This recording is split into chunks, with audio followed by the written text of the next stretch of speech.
स्वागत है आपका एक और महत्वपूर्ण क्लास में।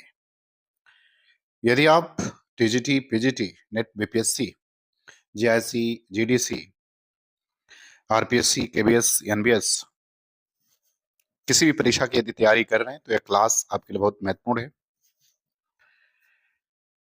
यदि आप हमारे चैनल हिंदी गुरुकुल एकेडमी पर नए हैं तो इसको सब्सक्राइब कर लें और यदि आपने सब्सक्राइब किया है तो आप वीडियो को लाइक जरूर करें। तो आज की एक महत्वपूर्ण खबर ये भी है कि पीजीटी की परीक्षा जो 18-19 को होनी थी जून में, वो परीक्षा फिलहाल जो है वो अ, अपरिहार्य कारणों से स्थगित कर दी गई है।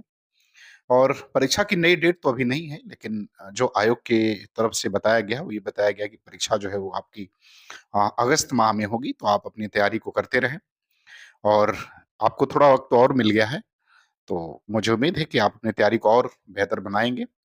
तो चलिए शुरू करते हैं आज की एक और महत्वपूर्ण क्लास। पहला सवाल कह रहा है कि लिपि के विकास क्रम में पहली लिपि निम्न में से कौन-सी है? तो आपको ये बताना है कि लिपि के विकास क्रम में पहली लिपि निम्न में से कौन-सी है? ए भावमूलक लिपि, बी सूत्र लिपि, सी चित्र लिपि और डी प्रतीकात्मक लिपि। तो लिपि के विकास के क्रम में जो पहली लिपि है उसे हम चित्र लिपि कहते हैं, तो विकल्प सी उत्तर जो है इसका वो सही हो जाएगा। दूसरा सवाल देखते हैं। दूसरा सवाल करें कि अंतर्द्वंद ग्रस्त मानवीय भावों की जटिलता के सूक्ष्म मनोवैज्ञानिक विश्लेषण के लिए आदिकाल में किस साहित्य को पहचाना जाता है? ए कह रहा है नाथ कवियों का साहित्य, बी कह रहा है रासो साहित्य, सी कह रहा है सिद्ध कवियों का साहित्य और डी कह रहा है कि जैन कवियों का साहित्य। तो अंतर्द्वंद ग्रस्त मानवीय भावों की जटिलता के सूक्ष्म मनोवैज्ञानिक विश्लेषण के लिए आदिकाल में जो है वो जैन कवियों के साहित्य को जाना जाता है। विकल्प डी उत्तर जो है वो आपके दूसरे सवाल का उत्तर सही हो जाएगा। अब आते हैं सवाल नंबर तीसरा। कह रहा है कि मध्य युग के भारतीय इतिहास का मुख्य अंतर्विरोध शास्त्र और लोक के बीच का द्वंद्व है, न कि इस्लाम और हिंदू धर्म का संघर्ष। ये किस आलोचक के शब्द हैं? ए नगेंद्र, बी नामवर सिंह, सी रामविलास शर्मा और डी कह रहा है कि नंदुलारे वाजपेयी।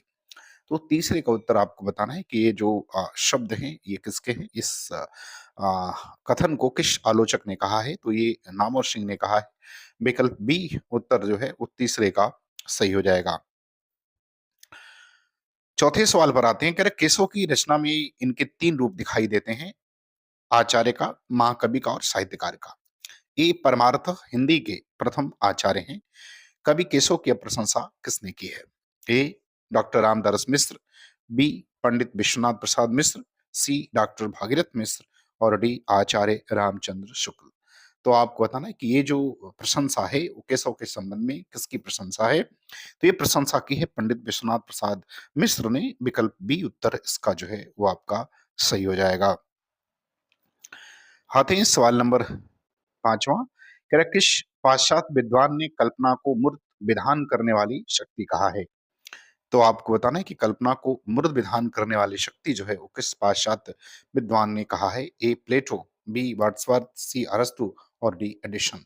तो आपको पांचवें का उत्तर बताना है। तो इसका उत्तर विकल्प डी सही होगा। एडिसन ने जो है वो कल्पना को मूर्त विधान करने वाली शक्ति कहा है। सवाल नंबर 6 में कह रहा है कि भारत में नारी मुक्ति आंदोलन 19वीं शती के शुरू में नवजागरणीय कालीन सुधारवादी सामाजिक आंदोलनों में उजागर हुआ। इसमें दो महिलाओं की विशेष भूमिका रही। ये दो महिलाएं निम्न में से कौन थी? ए रमाबाई और सावित्रीबाई फुले, बी सीमाचरणी और पद्माचरणी, सी गंगा स्त्री और यमुना स्त्री और डी कह रहा है कि मीरा और बिरजू भाई। तो आपको बताना है कि 19वीं सदी में जो नवजागरणकालीन सुधारवादी सामाजिक आंदोलन हुए, उनमें 2 महिलाओं की विशेष भूमिका रही है। ये दोनों महिलाएँ कौन थीं? तो ये थीं रमाबाई और सावित्रीबाई फुले। विकल्प ए जो है इसका उत्तर आपका सही हो जाएगा। सवाल नंबर 7वां कह रहे हैं कि मूक नायक पाक्षिक पत्र मुंबई से किसने निकाला? तो आपको बताना है कि मूक नायक जो पत्र था ये मुंबई से निकलता था और इसने किसने निकाला इसे?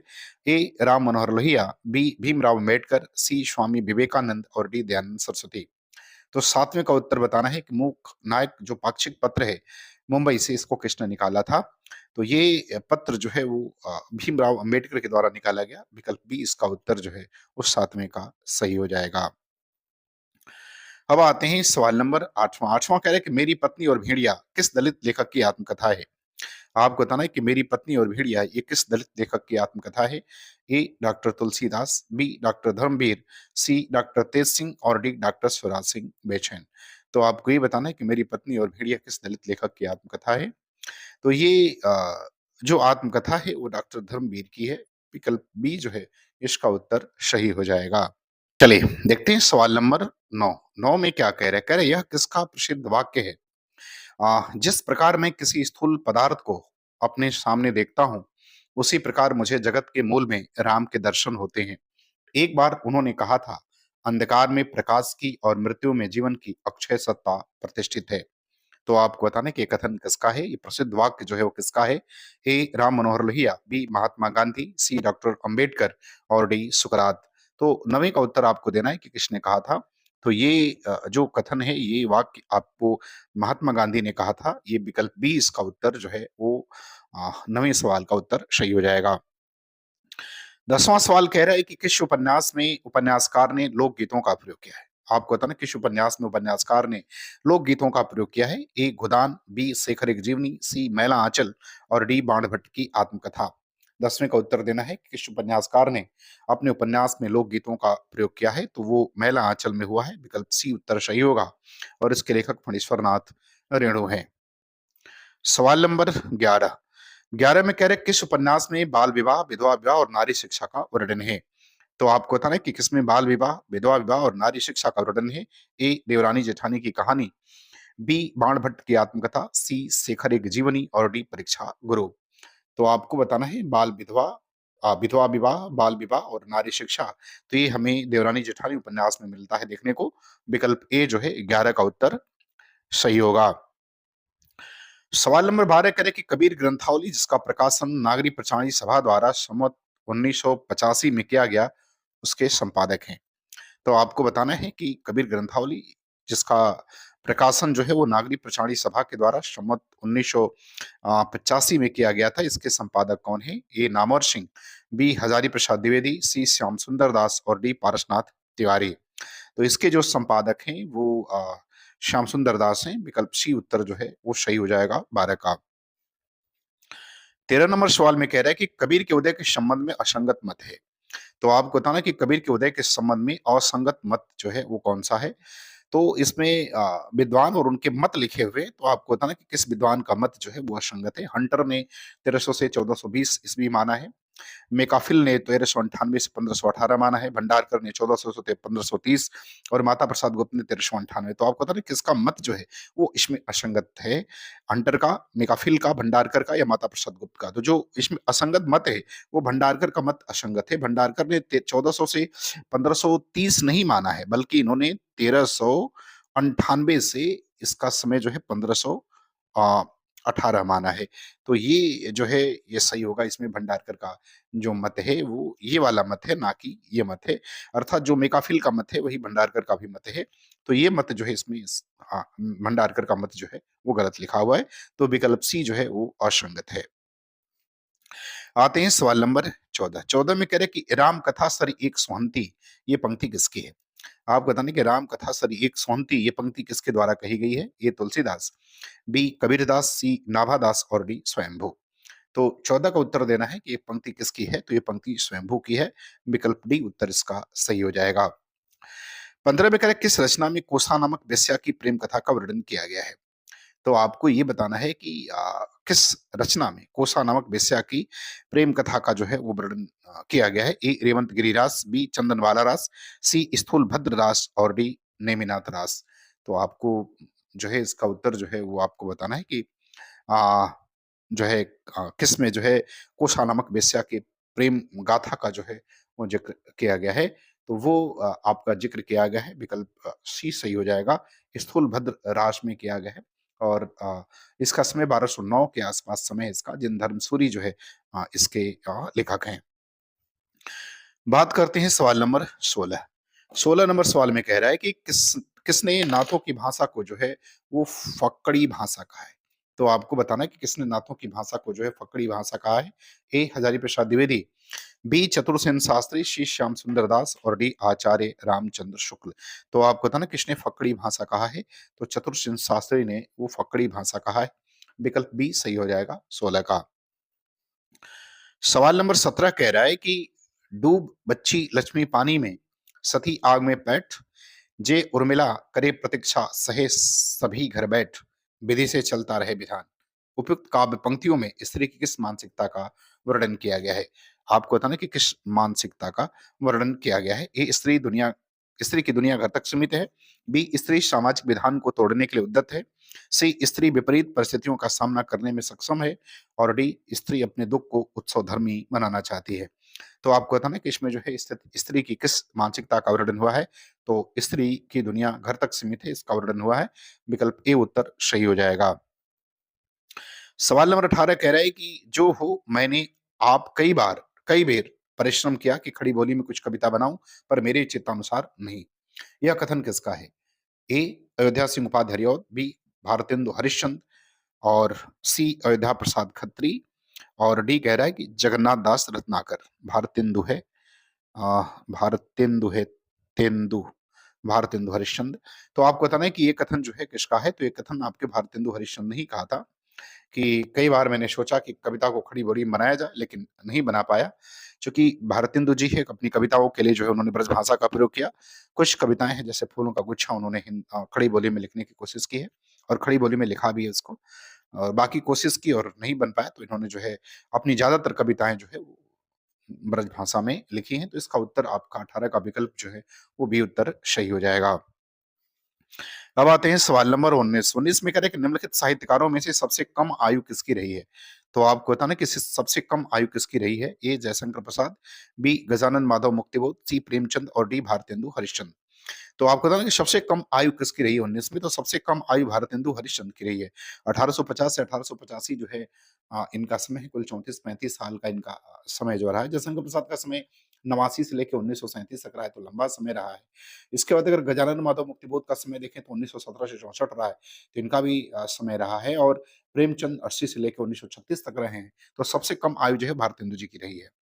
20 में कह रहे कि सुनी है कि नहीं यह प्रकट कहावत जूं, काहू कल्पाए हैं सुके कल्पाए हैं। तो ये घनानंद की इस पंक्ति में कौन सा अलंकार है? देखो, कल्पाए और कल्पाए ये दोनों के अर्थ अलग अलग हैं। तो आपको बताना है कि जब कविता में कोई शब्द दो या दो से अधिक बार प्रयोग हो और उसके अर्थ अलग अलग होते हैं, तो कौन सा अलंकार होगा? संदेह होगा, भ्रांतिमान होगा, यमक होगा या श्लेष होगा। तो इसमें जो है यमक अलंकार हो जाएगा, क्योंकि कविता में जब एक ही शब्द जो है वो एक से अधिक बार प्रयोग किया जाए और अर्थ में अलग अलग हो, अर्थ अलग अलग हो, तो यमक अलंकार होता है। तो 20 का उत्तर सी जो है वो सही हो जाएगा। आते हैं सवाल नंबर 21। कह रहा है कि यूरोप में बिहारी सस्सई के समकक्ष कोई रचना नहीं है। ये कथन किसका है? तो आपको बताना है कि यूरोप में बिहारी सस्सई के समकक्ष जो है कोई रचना नहीं है। कथन किसका है? A George Grierson, B Acharya Ramchandra Shukla, C doctor Nagendra, और डी डॉक्टर राम कुमार वर्मा। तो ये कथन जॉर्ज ग्रेयर्सन का है। विकल्प ए उत्तर इसका सही हो जाएगा 21 का। 22 नंबर सवाल पर देखते हैं। कह रहे खुसरो के बारे में निम्नलिखित में से कौन सी बात रामचंद्र शुक्ल द्वारा नहीं कही गई है? तो इसमें जो है आपको कुछ विकल्पों में कथन लिखे गए हैं और आपको बताना कि कौन सा कथन इसमें जो है शुक्ल जी द्वारा कहा नहीं गया है। पहला कह रहा है कि वे जनता की सब बातों में पूरा योग देना चाहते थे। विकल्प बी कह रहा है कि इनकी पहेलियां और मुकरियां प्रसिद्ध हैं। सी कह रहे खुसरो में उक्ति व चित्र नहीं मिलता है, और डी कह रहे फारसी के बहुत बड़े ग्रंथकार थे। तो आपको बताना कि कौन सा कथन शुक्ल जी का नहीं है? तो शुक्ल जी ने विकल्प सी खुसरो में उक्ति व चित्र नहीं मिलता है, ये कथन उन्होंने नहीं कहा है। 23 नंबर सवाल पर आते हैं। 23 में कह रहा है कि नागरी प्रचारणी सभा से प्रकाशित पृथ्वीराज रासो के संस्करण को प्रमाणिक मानने वाले विद्वान इनमें से कौन है? तो आपको ये बताना है कि नागरी प्रचारणी सभा से जो प्रकाशित पृथ्वीराज रासो का संस्करण था, तो उसको प्रमाणिक किसने माना है? ए रामचंद्र शुक्ल, बी कर्नल टाट, सी श्यामल दास, और डी गौरी शंकर हीराचंद ओझा। तो पृथ्वीराज रासो को प्रमाणिक माना है किसने इनमें से? जो नागरिक प्रचारणी सभा के द्वारा प्रकाशित है, तो कर्नल टांड ने माना था। विकल्प बी जो है उत्तर इसका सही होगा। 24 में कह रहा है कि भाषा भूषण के रचनाकार कौन है? ए भूषण, बी मतिराम, सी जयशंकर प्रसाद, और डी पद्माकर। तो 24 का उत्तर आपको देना है कि 24 का उत्तर सही क्या होगा? भाषा भूषण किसकी रचना है? तो जसवंत सिंह की है। विकल्प सी उत्तर इसका सही हो जाएगा। सवाल नंबर 25 में आते हैं। 25 कह रहा है केशव दास को किस वर्ग में रखना समीचीन होगा? तो आपको बताना है कि केशव दास को आप किस वर्ग में रखना चाहेंगे? ए रीतिबद्ध कवि, बी रीति मुक्त कवि, सी रीति सिद्ध कवि, और डी सूक्ष्मतावादी कवि। तो आपको बताना है कि केशवदास को किस में रखना आप चाहते हैं, तो केशवदास जो है वो रीतिबद्ध कवि हैं, विकल्प ए उत्तर जो है 25 का सही हो जाएगा। 26 में कह रहे कुंदन को रंग फीको लगे, झलके अति अंग चारु गुराई, ये पंक्ति किसकी है? आपको बताना है कि पंक्ति किसके द्वारा लिखित है? ए मतिराम, बी बिहारी की, सी भूषण की और डी देवकी। तो 26 का उत्तर आपको बताना है कि किसके द्वारा लिखी है? तो ये मतिराम की पंक्ति है, विकल्प ए उत्तर 26 का सही हो जाएगा। सवाल नंबर 27 में आते हैं, कह रहे कि आधुनिक हिंदी गद्य के जनक माने जाते हैं। आपको बताना है कि आधुनिक हिंदी गद्य के जनक कौन माने जाते हैं? ए भारतेंदु हरिश्चंद्र, बी रामचंद्र शुक्ल, सी महावीर प्रसाद द्विवेदी और डी प्रताप नारायण मिश्र।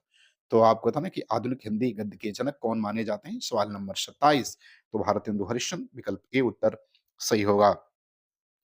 28 में कह रहा है कि तांबे की कीड़ी नामक लघु नाटक के लेखक कौन है? तांबे की कीड़ी किसका लघु नाटक है, ये आपको बताना है। ए मोहन राकेश, बी भुवनेश्वर प्रसाद, सी राम कुमार वर्मा और डी लक्ष्मी नारायण मिश्र। तो आपको ये बताना है कि तांबे की कीड़े ये लघु नाटक जो है किसने लिखा है? तो तांबे की कीड़े जो है वो भुवनेश्वर प्रसाद का है, विकल्प बी उत्तर 28 का सही हो जाएगा। अब आते हैं सवाल नंबर 29। 29 में कह रहे हैं कि जैसे को तैसा नाटक के रचनाकार का नाम बताइए। तो जैसे को तैसा नाटक किसके द्वारा लिखा गया है, ये आपको बताना है। ए गोपाल राम गहमरी, बी भारतेंदु, सी हरि जयशंकर प्रसाद और डी इनमें से कोई नहीं। तो आपको बताना है कि जैसे को तैसा नाटक किसके द्वारा लिखा गया है? गोपाल राम गहमरी का है, भारतेंदु जी का है, जयशंकर प्रसाद का है या इनमें से कोई नहीं है। तो ये नाटक गोपाल राम गहमरी का है, विकल्प ए उत्तर सही हो जाएगा। सवाल नंबर 30 में कह रहा है कि इनमें से कौन-सा सुमेलित नहीं है? आपको बताना कि कौन-सा सुमेलित इसमें से नहीं है। ए प्रभा खेतान अपने-अपने चेहरे, बी नासिरा शर्मा ठीकरे की मंगनी, सूर्यबाला अग्निपक्ष पंखी और डी कह रहा है मृदुला गर्ग एक जमीन अपनी। आपको बताना है कि कौन-सा इसमें से सुमेलित नहीं है। तो जो सुमेलित नहीं है वो विकल्प डी होगा, मृदुला गर्ग एक जमीन अपनी इनका नहीं है बल्कि ये चित्रा मुदगल का है। तो विकल्प डी जो है उत्तर इसका सही हो जाएगा। और मुझे उम्मीद है कि वीडियो आपको अच्छी लगेगी। आपको अच्छा लगे तो आप चैनल को सब्सक्राइब करिए। यदि आपने सब्सक्राइब किया है तो इसको शेयर करिए। पूरा वीडियो देखने के लिए आपका बहुत-बहुत धन्यवाद।